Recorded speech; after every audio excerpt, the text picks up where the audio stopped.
Assalamualaikum warahmatullahi wabarakatuh. Halo semuanya, apa kabar? Semoga kalian semua selalu sehat dan dalam lindungan Allah Subhanahu wa taala. Hari ini kita akan mempelajari tema 1, subtema 2, muatan pelajaran IPA dengan materi indera pendengaran. Nah, di minggu kemarin, di materi sebelumnya, kita sudah mempelajari tentang bunyi ya. Bunyi adalah sesuatu yang dapat kita dengar atau ditangkap oleh indera pendengar. Nah, indera pendengar kita ini adalah telinga. Setiap hari kita mendengarkan bermacam-macam suara, tetapi tidak semua suara dapat kita dengar. Telinga kita hanya mampu mendengarkan suara yang berfrekuensi antara 20 sampai 20.000 getaran per detik atau hertz, atau yang disebut dengan bunyi audiosonik. Karena itu, bunyi memiliki jenis yang berbeda. Hal ini bergantung dari frekuensinya. Frekuensi adalah banyaknya getaran yang terjadi setiap 1 detik. Satuan frekuensi adalah hertz. Berdasarkan frekuensinya, bunyi dibedakan menjadi 3 jenis. Yang pertama adalah bunyi infrasonik. Bunyi infrasonik adalah bunyi yang mempunyai frekuensi yang sangat rendah, yaitu kurang dari 20 Hz. Bunyi infrasonik ini dapat didengar oleh kelelawar, anjing, jangkrik, dan kuda. Selanjutnya ada bunyi audiosonik.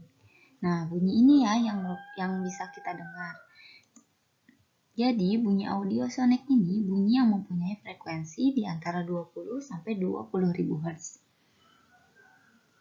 Yang ketiga adalah bunyi ultrasonik. Bunyi ultrasonik adalah bunyi yang mempunyai frekuensi sangat tinggi, yaitu lebih dari 20.000 Hz. Bunyi ultrasonik ini dapat didengar oleh lumba-lumba. Sekarang, tahukah kamu bagaimana proses bunyi tersebut bisa sampai di telingamu? Atau bagaimana kamu tahu bunyi apa yang kamu dengar? Kita bisa mendengar bunyi atau mengenal bunyi karena kita memiliki telinga. Jadi sekarang kita pelajari bagian-bagian dari telinga kita. Bagian telinga yang pertama ada daun telinga. Bagian telinga yang kedua ada saluran telinga. Di bagian telinga yang ketiga ada gendang telinga. Yang keempat ada tulang pendengaran. Yang kelima ada rumah siput atau koklea. Yang keenam ada sel saraf. Yang ketujuh ada 3 saluran setengah lingkaran dan ada saluran eustasius. Bagian-bagian telinga ini memiliki fungsi ya, kita akan mempelajarinya satu persatu. Yang pertama, daun telinga. Daun telinga berfungsi untuk mengumpulkan dan menangkap bunyi.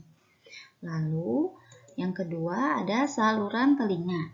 Fungsinya adalah untuk menyalurkan bunyi dari daun telinga ke gendang telinga. Yang ketiga, gendang telinga. Fungsinya untuk menangkap suara pertama kali atau mengubah bunyi menjadi getaran dan mengantar getaran tersebut ke tulang pendengaran. Lalu yang keempat, tulang pendengaran. Tulang pendengaran ada 3 jenisnya, yaitu tulang martil, landasan, dan sanggurdi. Nah, tulang pendengaran ini berfungsi menerima getaran dari gendang telinga dan mengantarkannya ke rumah siput atau koklea. Di rumah siput atau koklea, fungsinya adalah menerima getaran dari tulang pendengaran, lalu mengantarkan getaran ke sel saraf. Dari sel saraf, getaran disampaikan ke otak.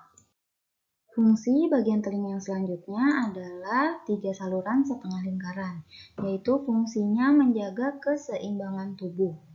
Lalu, saluran eustasius, fungsinya untuk mengatur tekanan udara dan menyalurkannya ke rongga mulut. Nah, itu tadi merupakan fungsi-fungsi dari bagian telinga. Sekarang kita lanjutkan proses bunyi hingga terdengar oleh telinga. Yang pertama, bunyi yang berasal dari luar masuk ke daun telinga, lalu mengalir di saluran telinga. Kemudian, bunyi tersebut diterima oleh gendang telinga. Nah, akibatnya gendang telinga ini bergetar. Getaran ini diteruskan ke tulang pendengaran. Nah, dari tulang pendengaran ini disalurkan lagi ke rumah siput atau koklea. Nah, dari koklea, getarannya atau bunyinya diteruskan lagi ke sel saraf. Oleh sel saraf, getaran tersebut disampaikan ke otak.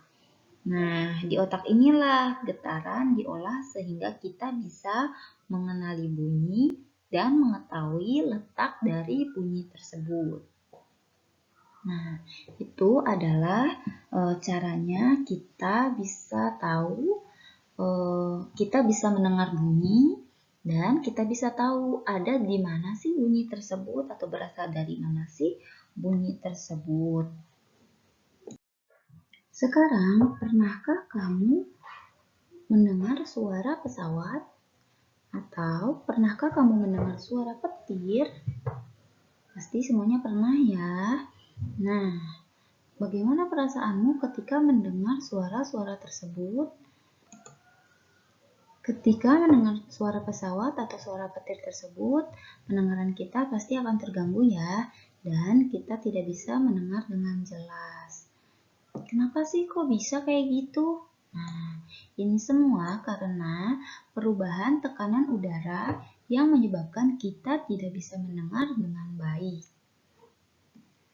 Terus apa yang akan terjadi nih kalau misalnya tekanan udaranya begini terus gitu, besar terus gitu. Bunyi atau suara yang keras dapat memecahkan gendang telinga. Nah, kenapa bisa gendang telinga kita pecah? Itu semua karena gendang telinga hanyalah selaput tipis yang mudah pecah atau robek. Lalu bagaimana Bu caranya supaya gendang telinga kita tidak robek atau tidak pecah? Nah, yang bisa kita lakukan agar telinga kita kembali normal adalah dengan membuka mulut kita atau menguap. Kenapa itu bisa terjadi? Nih, karena dalam keadaan normal, tekanan udara di dalam dan di luar telinga itu sama. Tapi ketika terjadi suara keras seperti suara pesawat terbang atau suara petir, tekanan udara di luar menjadi lebih besar. Nah, agar tekanan udaranya kembali sama di luar dan di dalam telinga kita membuka mulut kita agar udara di luar masuk melalui saluran eustasius. Dari saluran eustasius itu udara dialirkan lagi ke telinga kita sehingga tekanan udara di dalam dan di luar telinga kembali sama dan gendang telinga kita tidak jadi pecah atau gendang telinga kita tetap terjaga. Agar telinga kita selalu sehat, kita harus menjaga dan merawatnya ya. Di sini ada beberapa cara untuk menjaga dan merawat telinga kita. Yang pertama adalah membersihkan telinga. Kenapa sih telinga kita harus dibersihkan? Nah, telinga kita harus dibersihkan agar kotoran-kotoran tidak mengendap di telinga kita. Nih, jika kotoran mengendap di telinga, misalnya di saluran telinga kita, itu akan membuat bunyi atau suara tidak bisa tersalurkan ke gendang telinga hingga kita tidak bisa lagi mendengar.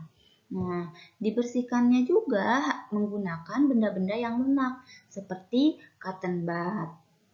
Yang kedua, yang selanjutnya adalah Hindari membersihkan telinga menggunakan benda-benda yang keras. Nah, kita mau membersihkan telinga nih, tapi nggak boleh ya pakai benda keras kayak besi, nggak boleh tuh pensil dimasukin telinga, nggak boleh itu ya. Kita harus membersihkan telinga dengan benda-benda yang lunak seperti cotton bud tadi. Nah, yang ketiga, yang selanjutnya adalah hindari suara bising atau suara yang keras. Nah, ini nih, kita semuanya pasti suka ya mendengar musik. Nah, kalian kalau misalnya dengerin musik, apalagi yang pakai headset, jangan bunyinya jangan keras-keras. Senormalnya aja, kalau seumpamanya kedengeran, udah segitu aja, jangan sampai volumenya tuh full. Semuanya atau bunyiin speaker sampai tetangga semua pada dengar. Jangan ya, itu bisa membuat telinga kita rusak atau gendang telinga kita bisa pecah. Jadi dengar sedengarnya aja gitu. Dengar kalau misalnya kira-kira oh sudah terdengar jelas nih, udah segitu aja volumenya, nggak usah dikencang-kencangin. Nah, semuanya sebagai organ tubuh yang lemah, telinga bisa mengalami kelainan maupun terserang penyakit. Nah, di sini ada Ibu akan jelaskan dua penyakit atau dua kelainan pada telinga. Yang pertama adalah tuli.